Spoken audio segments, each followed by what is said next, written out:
Okay, so hi everybody. We're here at Artworks Loveland, for my artist talk on the show Gross Domestic Products. So I, Eleanor Sabin, grew up outside of New York City, and so I'm not a native Coloradan, but I really, really love it here. And I'm one of those people who moved here and now I'm planning to stay forever.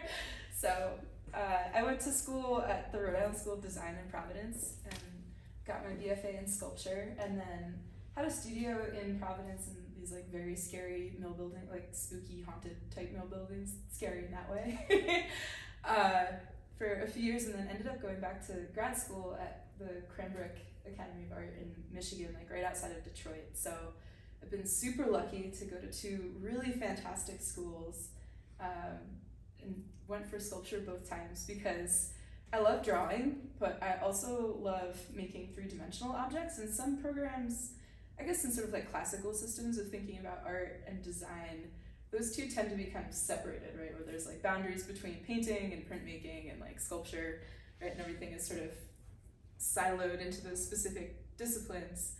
However, I think what's important in a contemporary art practice is sort of going concept first, right? And then making the work that sort of fits into your concept and into that system more in totality. So the reason why I went to school for sculpture is because originally as an 18-year-old, who I was not an adult yet, right? As we were just talking about, I thought I was going to go into illustration because my dad is an illustrator, and that seemed like a really good model of being somebody who's always painting and making stuff, but isn't, is also making money, right?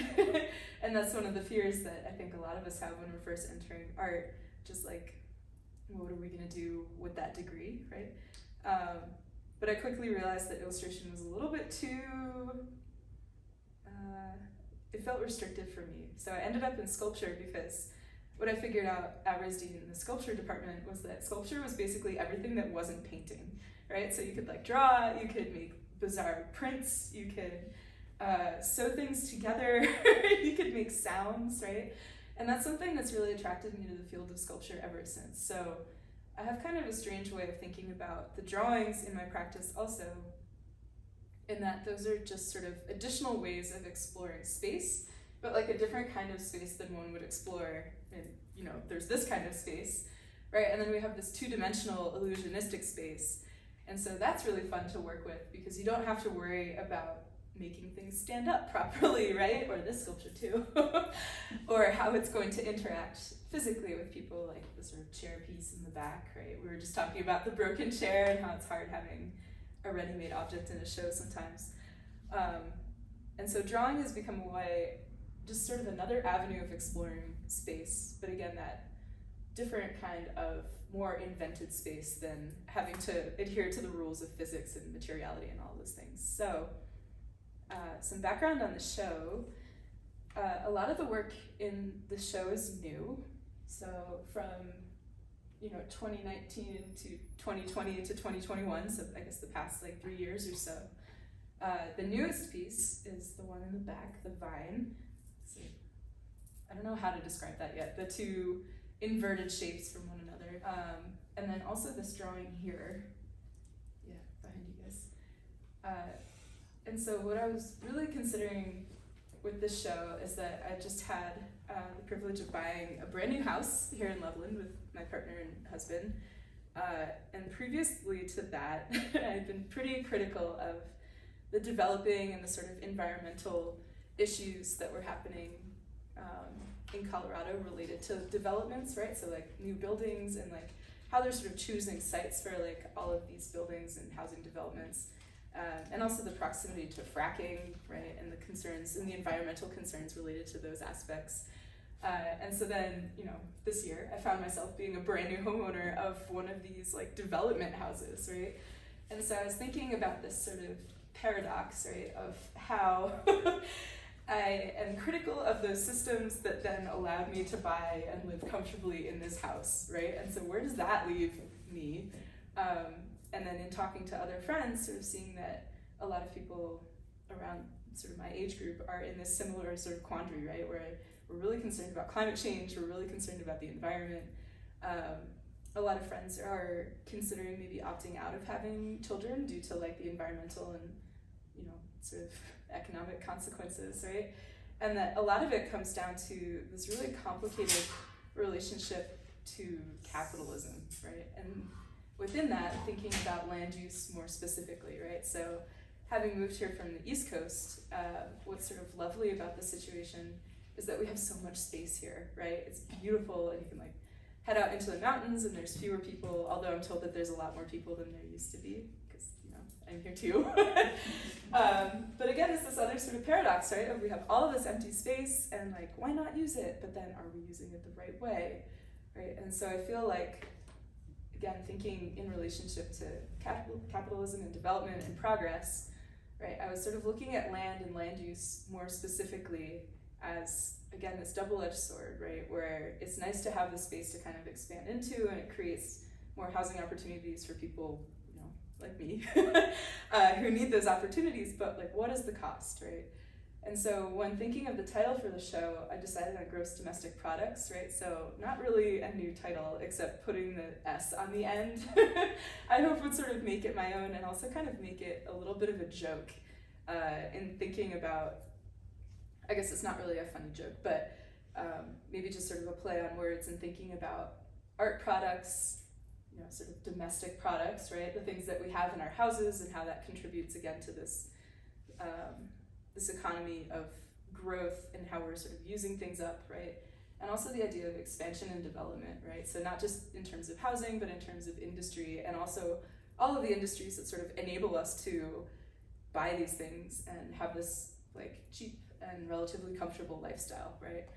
And so a couple of the pieces in here, I think this one is sort of the most blatantly anti-capitalist piece in the show. So this one specifically I think of is my Dead Plant in a Bag piece, but it's also called Thank You for Shopping, based on the name of that sort of ubiquitous plastic bag that we all get whenever we buy anything. And so a couple of years ago when I was working on this piece in my garage, my 9-year-old neighbor Kenny came over, and he was really confused about it. He was like, I don't know, what are you working on? And I was like, oh, it's a sculpture. And he was like, oh, cool, can I help you? And I was like, no, you can't help me. I was like, thank you. I was like, you can, and I gave him a clamp or something to hold. I was like, you should hold this. And he was like, okay, yeah. But he was looking at it, he's like, is it a plant? Is it a dead plant? And I was like, yeah, it is. And he looked at it, he was like, oh, so you're making a real fake model of a dead thing. And I was like, yeah, right? But pretty good, Kenny, a real fake model of a dead thing.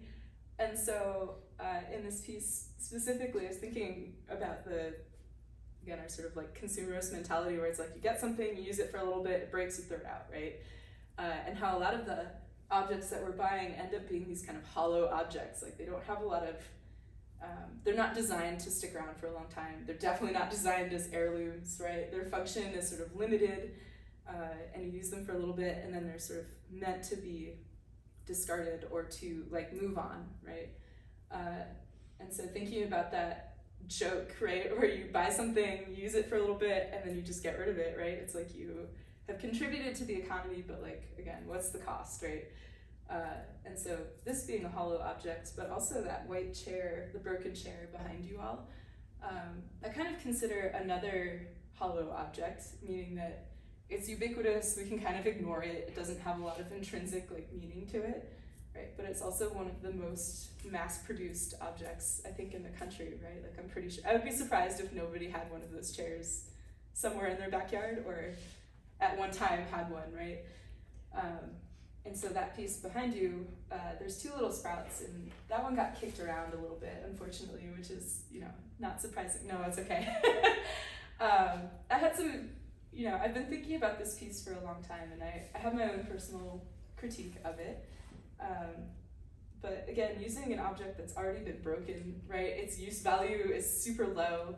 You can't really repair it because, its structure is compromised because it's plastic. So what do you do with it, right? But I liked the commonality of this piece in particular because I think it speaks not just to the domestic, right, but also to the more specifically kind of suburban and that sort of housing development, right, and our suburban system of organization that we have across the American landscape, right? right? So for me, that chair kind of symbolizes a bunch of different things. But again, even though it has symbolic value, its use value is totally gone, right? And so adding the sprouts to that equation, I was hoping to reference some of the agrarian background that we used to have, right? So before industrial agriculture was industrial, right? It was just agriculture. And that's also a nod to the fact that my house, where it is now, it used to be a cornfield, right? But that cornfield for many years, I don't think, at least in the little bit of research I was able to do about the actual land, it was producing corn, but I think most of it went to animal feed, and then in the past couple of years it was mostly fallow, right? So again, thinking about that shift in basically gross domestic product, right? What we buy, what we sell, how we produce it, and then where it ends up. So having one sprout in the seat that was sort of meant to like tip people off that they should not sit in it, right? In the kind of a subtle way, because some people didn't notice the break. But the other sprout being kind of nestled under the broken foot, right? Again, I was trying to kind of allude to the brokenness of the system, or in some ways sort of re-interrupt the supply chain, right? By like putting a little bit of nature back in. Both sprouts are covered in 24 karat gold leaf, so again, adding a little bit more of that sense of value, right? And also trying to connect it more directly to currency. And so that was my thinking behind that piece. So my criticisms of it being that I don't think it occupies the space quite in the right way that I would like it to. So I'll probably take it home and rework it again, which is something that happens with a few of these pieces. Like there's sort of a mix and match effect, right? From some of these, like this wooden cinder block began as a piece on its own and then ended up as a base for the sculpture, right? I guess there's not too many other mix and matches in here, but the hook on the wall that holds up that vine piece is, you know, your basic Home Depot sort of garden hook, right? So again, participating in the consumerist system that I'm also critiquing. It's complicated. And so the rest of the pieces, I was thinking maybe I would talk about the drawings sort of all together because they have a similar theme. This piece, Cul-de-sacs, is actually a blanket or a textile produced by Walmart. And so this is a thing that you can get at Walmart. Most people don't know about it because you have to order it online, but it comes in 2 sizes. And so you can get a jacquard weaving of like your dog's face, right? All you have to do is send them a digital file. And so I designed this file of all of these cul-de-sacs and housing developments, like from Severance, and I think most of them were in Timnath and Windsor, right? But, you know, it's again ironic that I ended up living in a sort of similarly shaped housing development here in Loveland. And so when I was arranging these, I wanted to form them into this sort of continuous loop, right? So if you entered this, that you would just be sort of stuck, like going around in circles, right?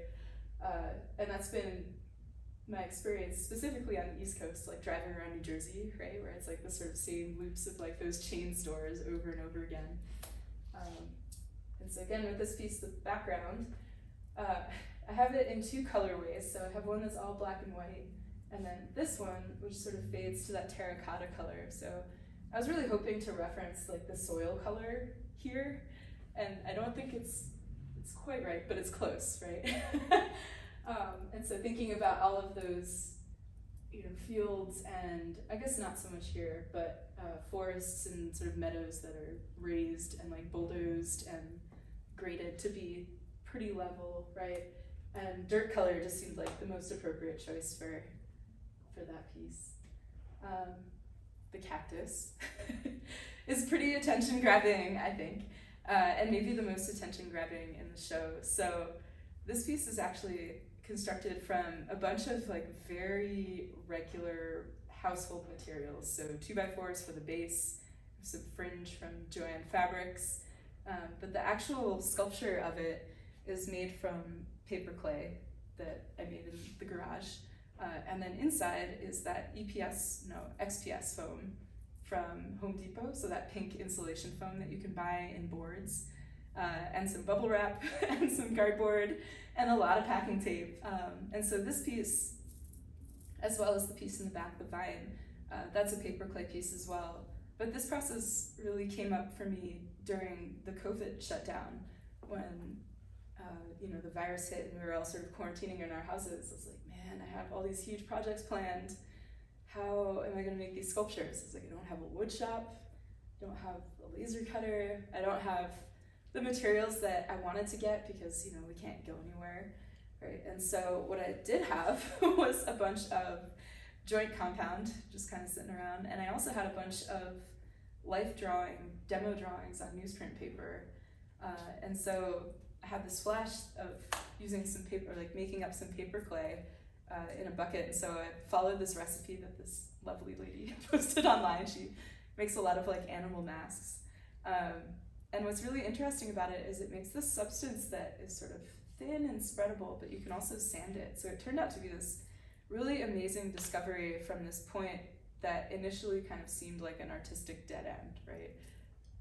And so that, it's hard to describe or hard to attribute any positive outcomes from COVID because it's been really, really rough for many people, but personally that was sort of a win. And so I just wanted to go into the background of the piece and describe a little bit of the materials before kind of jumping into more of the content, because I think some of the reactions I've had to this piece is that it looks sort of otherworldly, but it's made out of like very boring materials.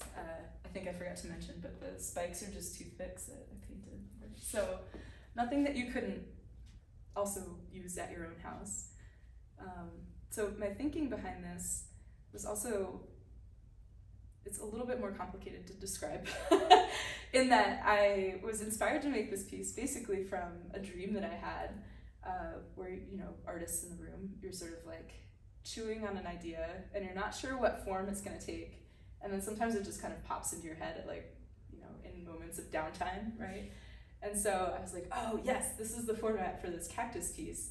And then it took me a minute to kind of catch up with the material decisions that I had already sort of like subconsciously decided on. And so this is a very like unacademic way, I think, of describing this piece, right? Having been to a lot of art school, you get sort of trained to very specifically cite your reference points and your process and, look at the work of past artists. But I think one of the things that is occasionally missing from that is acknowledging the intuitive process. So sort of being more open than I normally would about that, that's a major part of my process. Anyway, so this piece is called Most Accommodating Hostess. And so when I was making this cactus, I didn't want it to appear too masculine. And so firstly, I decided that, I wanted itself to be tying itself in a knot, right? So it's this sort of aggressive form. None of us want to get too close to a cactus, except my cat, who likes to like rub her face on them, which is weird, but yeah, not great. So it's sort of off-putting, right, initially, where you're like, it's spiky, it's like a little bit dangerous, but it's doing its best job to be approachable and accommodating and like friendly, right? Part of that also was the color. Again, trying to make sure that it appeared at least a little bit feminine. And while I don't really buy into the idea that blue is for boys and pink is for girls, it did seem interesting to paint it this sort of like alien orange to pink to like vermilion fade. Not just because it was seemingly like a warmer, more feminine color palette, but also because it's basically an inversion of the green of plants, right? So really making this sort of startling, unsettling piece, right? That in some form, I think it sort of masquerades as being natural, right? Or organic, but is like very synthetic, right? And so for me, the color choice, again, was offsetting those potentially more masculine qualities of the cactus, making it more inviting, but also making it look unreal. And so a big part of this piece also was the finish of getting it to have that right sort of glossy look that like cacti have, I think. And so again, secrets revealed. This has like 50 coats of clear coat on it because I noticed in another exhibition that I had it in that people were like kind of sneaking touches to it. And like, which is fine. Like I didn't want to discourage it. So instead of discouraging it and you can probably relate to this also, right? You just sort of encourage it, but more safely for the artwork, right? Okay, and so then thinking about the drawings, I'm transitioning into that. I can't tell if I'm going too fast or not, but okay, we're good. It's easier to read the room also without masks on. I have this problem all the time where I'm teaching. Like, are you asleep? No, okay. So it's good, nobody's asleep. So the drawings are mostly based on photographs. So some of these are photographs that I took in actual locations in Utah, on some BLM land sites, so just sort of open land sites. And then a couple of other ones are based off of image searches from the internet, because this one in particular, so Gates of the Arctic, Exxon, I did not travel to that location, but instead sourced a photograph. But each of these sites depicted relates to a site that was under threat either by some legislation or thinking about drilling or interrupting the land use, basically for extracting natural resources. And so this drawing behind us, BLM Site 2, Utah, ConocoPhillips. I did a little bit of a deep dive into researching some of the relationships between the drilling sites in Utah and the BLM deals, right? And so this was, well, it's hard to talk about this without also kind of espousing some of my political beliefs, which is I believe that Trump did a really terrible job protecting the environment.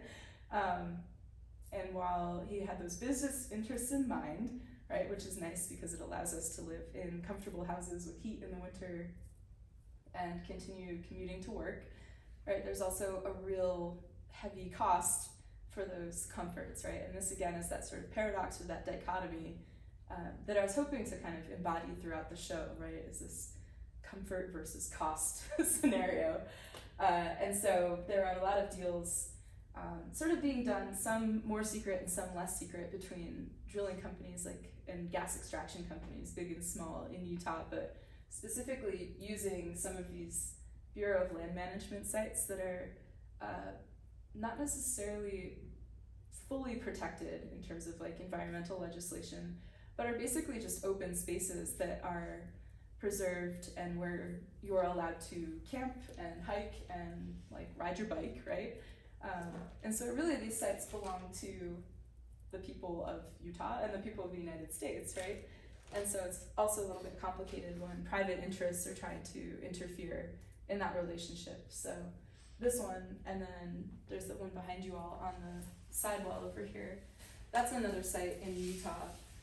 And so these Bureau of Land Management sites, I was basically, again, being from the East Coast, I was basically kicking around Moab and just completely impressed by everything that I was seeing there. And so these couple of sites in these photos are ones that I took specifically and then worked off of as reference. And so the places in real life, to me, are very remarkable in the way that they look, because they're in such stark contrast to sort of leafy, jungly East Coast landscapes, and then all of a sudden you're on the moon, right? So I was sort of taking pictures of everything out there, but in context of the rest of the landscape, they're really unremarkable, right? These are just sort of average places. But there's something that I like about taking a photo of an average place and trying more so to translate the feeling of being there than actually replicating the way that things look, right? So I'm not really worried about making, and I've referred to this as a portrait of the landscape that I've been in, but instead, how can I use that image to translate a piece of the emotion of that experience of being there, and then also how can I use that specific place to convey meaning, right? And so that was really sort of the crux of those two pieces. And then the next ones, we have this one back here too, which was some clear cutting. That's a site from the Sierra Nevadas in California. Yeah, so that's a site of some clear cutting in the Sierra Nevadas. And again, I was doing some research on production and thinking about building and building materials, where my house came from, why the price of wood was so high, right? Especially 2x4s and sheet goods like plywood and things like that.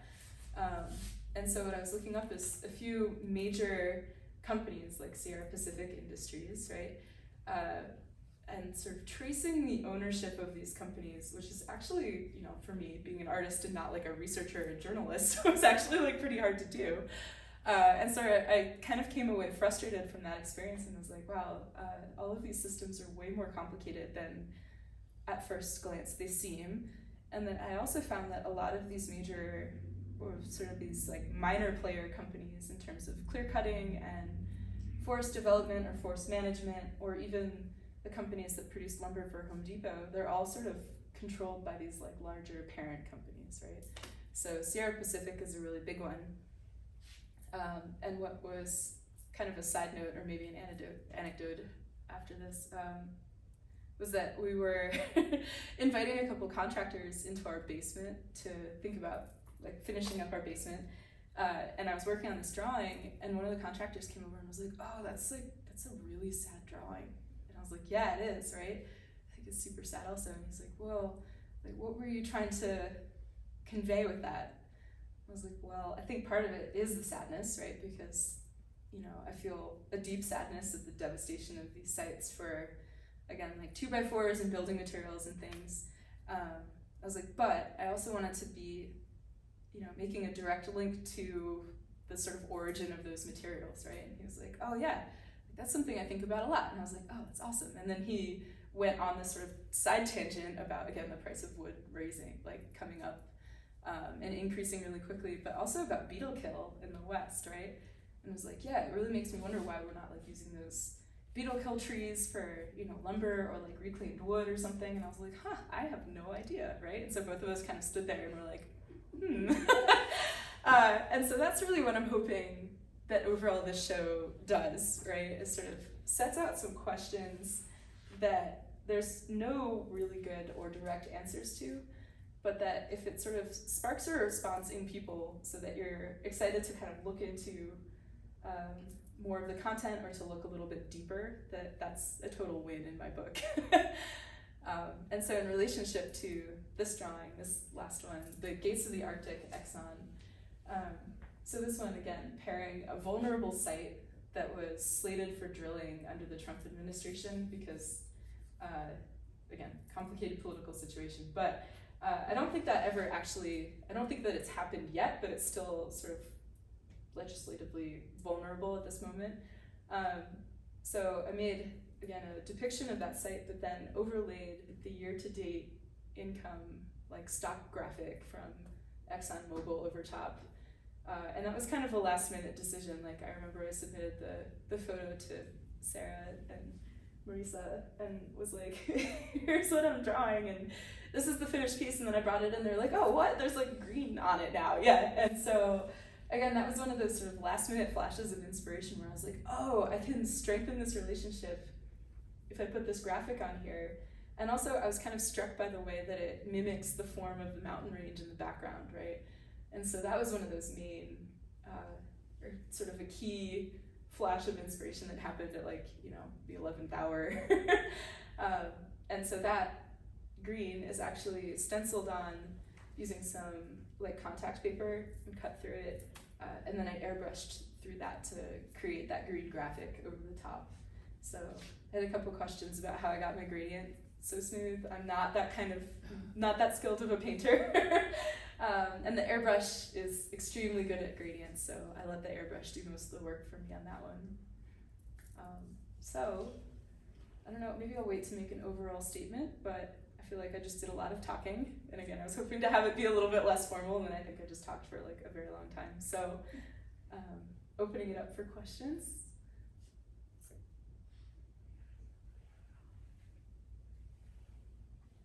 I can just keep talking also. That would be okay too. Oh. Is this a subject that, when you were talking in the beginning, was sparked by coming here, or have you been moving in this direction while you were living back east, or? Yeah, I've been moving in this direction slowly. I mean, I've always been really environmentally focused, and place is very important to me. And so thinking about the history of place and also how we're making use of it, right, has also been super important. So when I lived on the East Coast, I was more focused on how the history is actually recorded on the landscape, because there's all of these like colonial foundations, right, that you can literally trip over when you're hiking or fall into. And out here we have less of that, but we do have more newer development, right? So to me it was sort of a shift in thinking in that way, where it was like still environmentally focused and landscape focused, but from the old to more of the new. Because like that transformation is happening right now very quickly, as you all know. Yeah. Thanks for the question. I'm sure there will be more, of course, after we're finished tonight. Oh, I wish I did. I know, that always happens to me too, where you go home and you think about it a little bit more and you're like, oh, yeah. One thing I really like about Thank You for Shopping With Us that I thought of when you told that little story about the 9-year-old is that bag is gonna take years and years and years to biodegrade. Yeah. The leaves are gonna, they're gonna biodegrade naturally. I thought that was interesting. Yeah. Position. Yeah, I love that. I agree. I mean, I don't know how long specifically plastic takes, but it's gonna outlive all of us, right? By maybe 1,000 years. So yeah, I think that's interesting too. And then also just thinking about, I think the average sort of time use for one of those plastic bags is like less than 10 seconds, right? You just like carry it from your car to your kitchen counter and then that's it. So, keeping it out of the landfill for now, but I don't know what its fate is. Yeah. Do you have a sense at all of where you're going to be going from this particular exhibition as far as how your work is progressing? Yeah, again, it's sort of in the intuitive stage, right? So I have a few daydreams in that I want to keep working with, I like the idea of sort of working with these alien plants that are sort of like fake natural. And so the next one that I want to make is a very tall replica of one of the mullein plants, right? So it starts off as lamb's ear when it's small, and then you've all seen it. I don't think it's invasive here, but it was on the East Coast where it grows these like big stalks in the summer with yellow flowers, and then it dries out and just looks kind of like not very inspiring, right? But I want to make one that sort of goes all the way up and like just barely touches the ceiling, like just like a finger point up there. But I haven't. What made you decide on that one? Again, just inspiration? Do you not know yet why that one Yeah, is? I know. This is such like, it's funny, I hope that none of my students ever hear this, because I'm always like, you need to have a concept. Like, your concept is so important. Like, if you're not making art that's talking about something, like, it's not art, right? Except that here I am being like, yeah, I have this like vision to make this really tall mullein plant, and I don't really know what it means yet. Except that I do want to make it black. And so thinking about, I think probably where this is coming from is all of the fires that have kind of like swept through, right? And just basically literally carbonized our landscape. But then also the relationship between like good plants and bad plants, right? So like some plants are good, like having, blue fescue grass or Kentucky bluegrass or something like in your lawn is good. But as soon as you get crabgrass, like that's bad, right? And how mullein is actually a really useful medicinal plant that people have been using for a really long time to make teas and sort of poultices, and it has like some astringent like antiseptic properties, right? But we just consider it like, yeah, just tear it out, right? Because it doesn't look that great, and I guess it's sort of a nuisance and it's persistent, right? So there's something there that I really like, and that I would like to explore more, but I'm not really sure where to head with that. So maybe weeds, and also throwing in some more building materials, I think. So like, I have a few more of those cinder blocks that are bases for other sculptures, but I've started experimenting with some of those engineering bricks with the holes in them. So laminating a bunch of plywood together to create brick shapes and then drilling through it so you can kind of see the stripes in there. So not sure, sort of imitating these building materials. And then I was also working on, in addition to making a crate this morning, I was part of a bronze casting earlier in the summer, and so I bronze cast these packing peanuts, and I just chipped them out of the mold yesterday, so I was really excited it was a really exciting part. And so I was just working on cleaning up a few of those bronze packing peanuts in the garage, but that's another piece that's, I think, more aligned with the gross domestic products theme, right? And that was one of the pieces that got long delayed by COVID. Like that was supposed to happen back in 2019 and never happened. So yeah, so those are a few of the things that I'm working on, but there's no overarching theme or statement yet. Just sort of exploring. Yeah. Yeah. Well, we can't not be consumers, but do you make a deliberate choice to find materials as opposed to buy them? Yeah, it's such a good question. I used to, but I started having trouble doing that because my materials got more and more specific. So I do try to just now, when I buy new materials, make use of every little bit and piece of it, like as best as I can. So yeah, it's something that I'm constantly worrying about including more into my practice, and I guess I haven't necessarily found any like really streamlined avenues yet. But I have an artist friend who, she actually was living in New Orleans up until the recent flooding, but she makes all of her own paper basically out of trash that she fishes out of the rivers down there. And I've always looked at her practice as being ultimately really sustainable, and I'm kind of jealous about that, where, you know, I would love to have a cactus actually made out of trash, but, you know. Hard to do. Yeah, yeah, it's a challenge, for sure. But I don't know, it's something that, even the disposal of materials, right, can be tricky, especially if you're working with certain kinds of paints, or if you're working with fiberglass or things like that. And so over the years I've sort of honed down my practice to be like using as few harmful chemicals as possible. Like I think the worst thing that I use these days is spray paint. And then also, again, trying to just save and utilize every sort of like bit and scrap of material, right? But also part of the complicated relationship is like I asked Walmart to make that, Yeah. right? I think Yeah. the strength of what I'm seeing here is just that you're acknowledging the complexity. You Thanks. know, Yeah.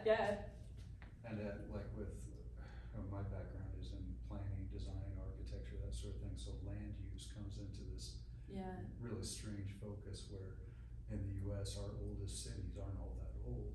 Mm-hmm. As you look at like you know, the oldest we have is maybe Boston, where the city grid is crazy. And Yeah. it's because farmers used to go from here to there, and you know, Yeah. so there's like you know, we started making cities differently. So you look at Boston versus like Salt Lake City, which is like this ultra rational, gridded, like, you know, practically clinical use of land. Yeah. And it was done to make our health better and to kind of stratify industry from, you know, commerce from residents. Yeah. And it's much more land consumptive than, you know, an older model. So I don't know, there's no right answer. It's just with some of the things you said, kind of bring that to light. Are we doing better? I don't know. Yeah, I don't know. Yeah, I mean, thanks for bringing that up too, because the difference between Boston and Salt Lake is like, you know, mind-blowing, I think, in terms of like how it was built and why it was built. And so in one model, it's like maybe Boston used to be more efficient, but now is like totally inefficient, right? Where like Salt Lake City translated to cars much more successfully than Boston did. So I think it sort of depends on what our metrics are, right? Yeah. Like defining success, but Los Angeles, a city designed around the automobiles, you know. right. It's a very different mindset. Yeah, totally. And living somewhere like outside Detroit, also because I lived in Pontiac, Michigan, and so Detroit and Pontiac are connected by this one street called Woodward that just goes all the way out, and then there's a literal roundabout in Pontiac where it just goes back the other direction. So you can drive in a continuous loop between Detroit and Pontiac. But it's designed that way, basically, number one, for cars, but also because Pontiac used to produce all the steel for Detroit. But then, obviously, when the steel mills closed, then they didn't really need that, there wasn't that reciprocal relationship anymore, and so Pontiac just sort of is like off to the side now. But yeah, it's interesting to see those different versions of planning and just how much horizontal space we have access to here. I don't know if you've been to Singapore or like, yeah, Singapore was also a really interesting city because they have no, I mean, they're a teeny tiny, it's a city state, right? So it's like off the southern coast of Malaysia, and there's like no horizontal space anywhere, right? It's just like the ocean, and so they are one of those cities that built up, but they also have a different idea of progress and history than what we have, right? Or we sort of like to, well, to a certain extent, preserve and maintain historical buildings, where there, a lot of the development is just like, oh, knock it down and start over. So they have these like super highly efficient buildings environmentally, but they've also kind of erased some of their architectural history there. Also complicated because colonialism is, no. They were under like a bunch of different series of rulers and mostly sort of controlled by the British, so that's another complicated narrative. But yeah, it's interesting to look at how urban planning is, I guess, subject to different cultural values, right? Yeah. This looks like it's gonna move, like, I expected to just say. Like it's gonna untangle?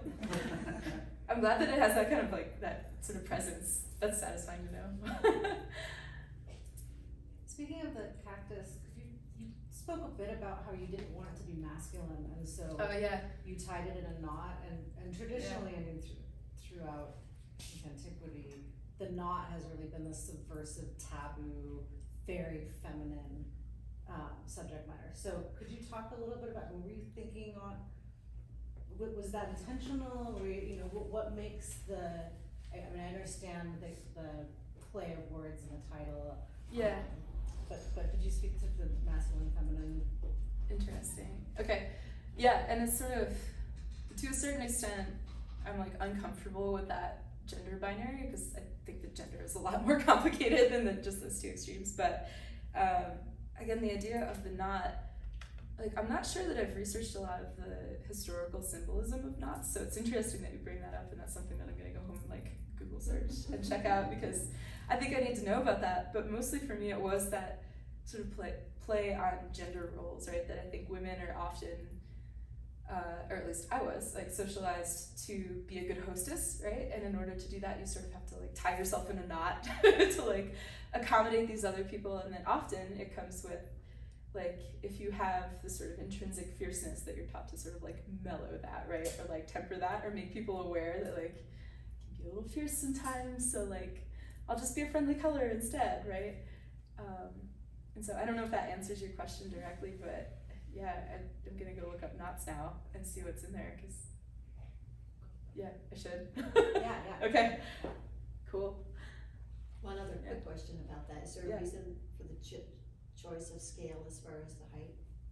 Yeah, I wanted it to be sort of half person size, and for me, it's like a little bit taller than like half person size.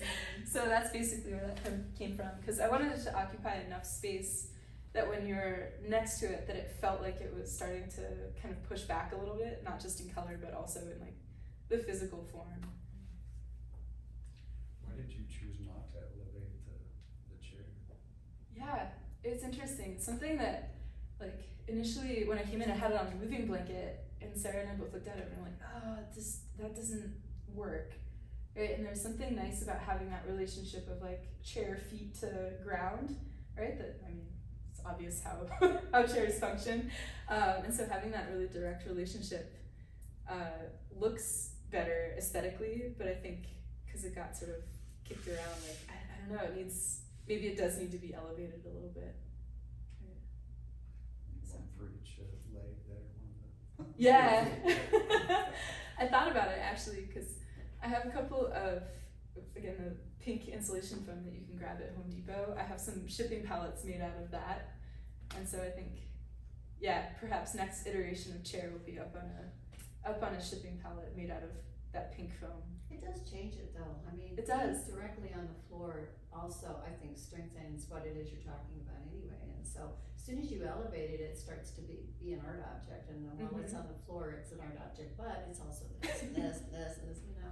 So I understand not wanting it to be kicked around. You know, Yeah. it's interesting that it does, you know, there isn't any thinking about, well, this chair must be here for a reason. They wouldn't just have a chair in a gallery during the Right. show, right? So, Yeah.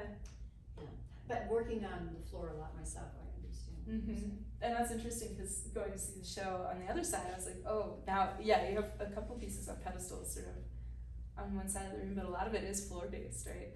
And yeah, I think you clarified that relationship really well, where there's something humbling about having pieces on the floor, right? And I think in part, I like to push back against like the white pedestal, right?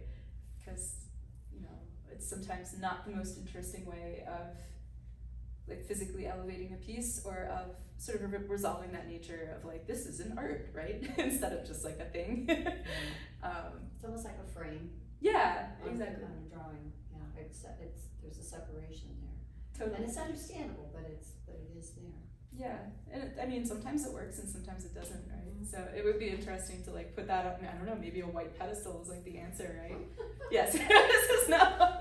No, it's funny that I'm Yeah. surprised you brought that up, and I think the handmade, you know, the cinder block or the palettes made out of foam, Yeah, the artist made, not just handmade, you know, it flows with the concept that, you know, it's all intentional. yeah, Putting it on an elevated plinth, you're already talking about this idea of precious versus, Mhm. you know, gross domestic product.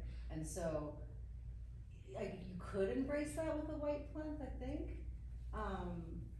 But I feel like it's going in a different direction. yeah. Whereas even the frames around your drawings, yes, they're framing, yes, it's elevating, but the fact that they're made out of wood, especially with this one, I remember Mhm. Michael brought this up, you know, the clear cut framed in wood, you know, and Yeah. that play conceptually Right. is really interesting. So yeah, I mean, Yeah. on the floor in this situation, clearly, and I'm so sorry for that, didn't work as far as the longevity of the piece. Yeah. I don't see a But problem being on a pedestal, it's just a capital letter in the beginning of the sentence. Yeah, potentially. mm, I know. I've been thinking a lot about that piece. So I was like, well, maybe like a white pedestal and then like, you know, a green carpet or something, like grassy, right? For the cactus one, I just Yeah. thought of kind of we're manipulating our environments, and Mhm. that's actually doable with a real cactus Mhm. if you took your time. Yeah. And so I thought, you know, from bonsais to like Versailles, like all I love that. these things turning into animals that shouldn't. Yeah, you know. cultivation Yeah. and gardening, controlled nature. Yeah, totally. Yeah, I love that interpretation too. Definitely. Yeah. I I think. also wanted to say that with the combination of materials and concepts that you're using here, the structures themselves are beautifully made. Oh, They're thanks. just, you know, just, Thank you. Yeah, they take some time, and it's like I also have been joking about this with my students because in 3D design, it's like every sculpture goes through an awkward phase, and you feel like you've just sort of amalgamated or like glued a bunch of trash together, right? And you're like, oh, what's this? Is this anything, or is this trash like compiled into one object, right? And just the timeline for a sculpture takes so much longer, right, than some two-dimensional pieces. So I do appreciate that. seriously? Feedback. I'm looking at that drawing and I'm like, seriously? Really? Wow. Yeah. Interesting. Comparable, or any, I mean, even the leaf piece in the back, which I kind of skipped over, I could talk more about that, but yeah, that takes a significant amount of time and care and labor. Yeah, the little viney bits are frustrating. Do you, for this type of work, or do you ever see yourself like trying to find a different location to present it to where, kind of sometimes in galleries, a lot of artists are like, I hate to put it like preaching to the choir, because we're all, I mean, our philosophies are kind of similar, like, right on, me too. Yeah. You know? Where like, so you may not be changing anybody's mind. Yeah. Whereas if you put it in another setting, like, I didn't think that way, you've kind of, like, I'm gonna go on to your team now, versus, Yeah. does that make any sense? Oh no, it totally makes sense. I mean, and I like the idea also of institutional critique, right? I think that that's important, though personally, like, you know, Artworks Loveland is not the institution that I'm looking to like fight back against particularly. But yeah, I mean, I do agree that there's potential for art to sort of like open the conversation with people who might be averse to it, right?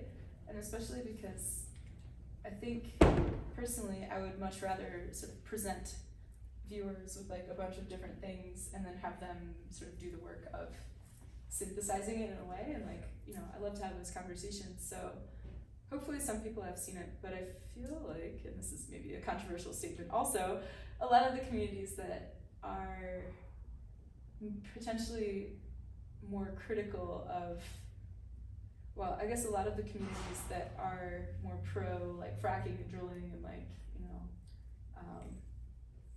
resource dependent, right? Thinking of like Wyoming, right, particularly, or you know, Bill Manchin in West Virginia, right, like hanging on to coal no matter what. It's like, I don't know if this show would be supported by those communities, because I feel like already there's so little funding for the arts there, right?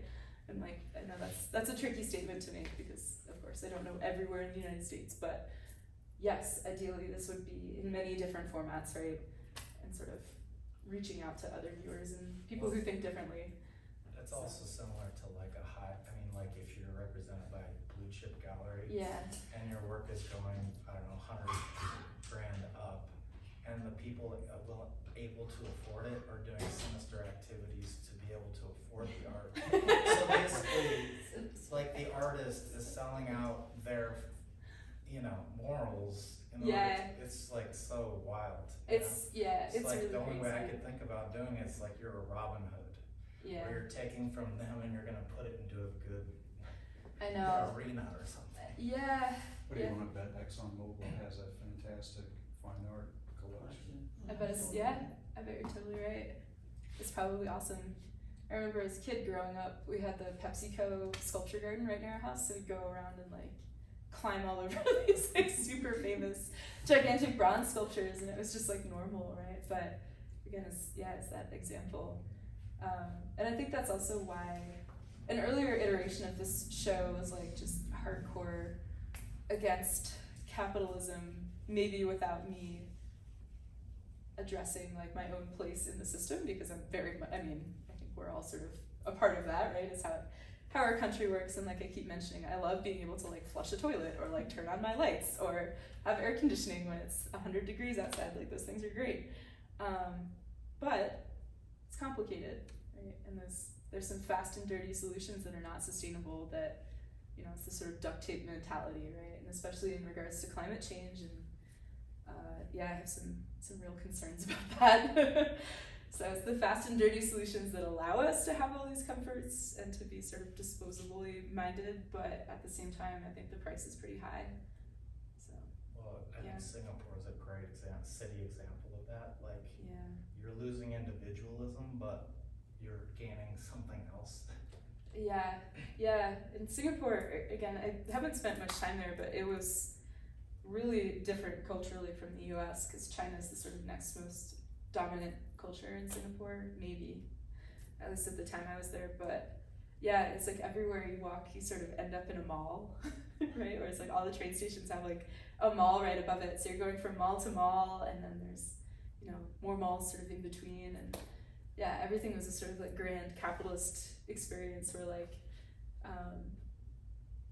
it's a very different way of organizing a society there. And there were a bunch of signs that said like, act responsibly, like respect society, right? And that really struck me too, because here we're like, what is it? No taxation without representation, or like, live free or die, right? Those are like some of our slogans. So like just so opposite, right? Yeah. Just try to find a homeless person in Singapore. It's hard to find. Oh, they're there. That was another surprising aspect, that there were a lot of homeless people, and people talk about how it's such a clean place, but it is on the backs of a nearly invisible underclass of people, which was like totally alarming, because once you find them, they're everywhere.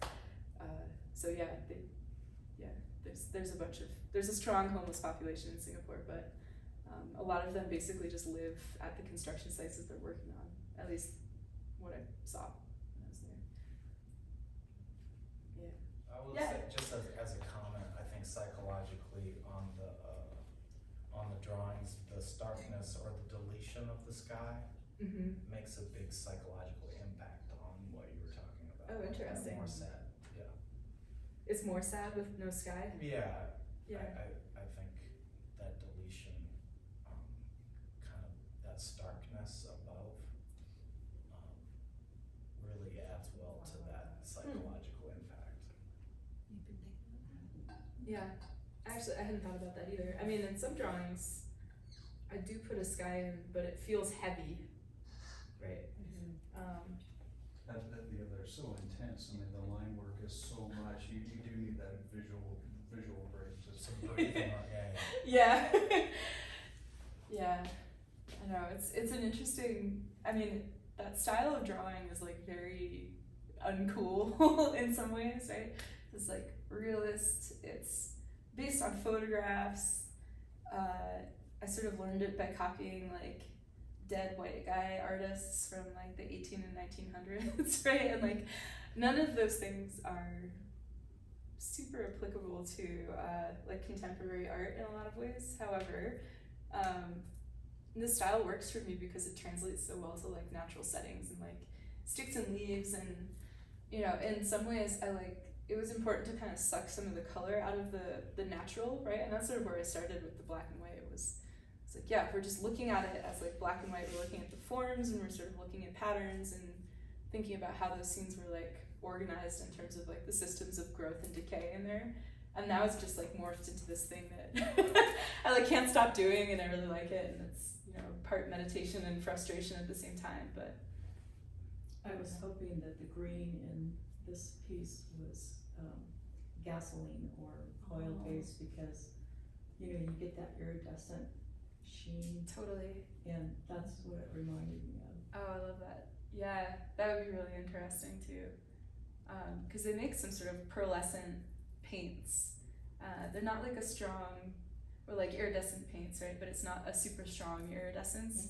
That might be something interesting to play with too. Interference. Yeah. They're called, Yeah, interference paint, yep. It's good stuff. But the green in there also is sort of meant to reference like nature and growth and all that good stuff, right? And green means go, right? So, and money. So I felt like it was a good tie-in symbolically too. I mean, I feel like I've done a lot of talking, which I guess was my purpose in being here, but I try not to talk so much normally. So no, I just appreciate that you came out to listen and ask questions, and I do really appreciate your feedback and questions. That was excellent. And as you probably know, artists, it's like hard to get critique when you're out of art school, right? So yeah, any feedback is super welcomed. Yeah. Well, thank you for exhibiting with us the last 2 months. It's been wonderful. I can't believe today's the last day, so but your exhibition, at least, you know, digitally, will live on our website in perpetuity. So Excellent. people can see that, and we can't wait to see what you're doing next. Oh, thanks. Yeah, well, thanks for everything, Sarah and Rachel. So it's been awesome. Thank you. Yeah.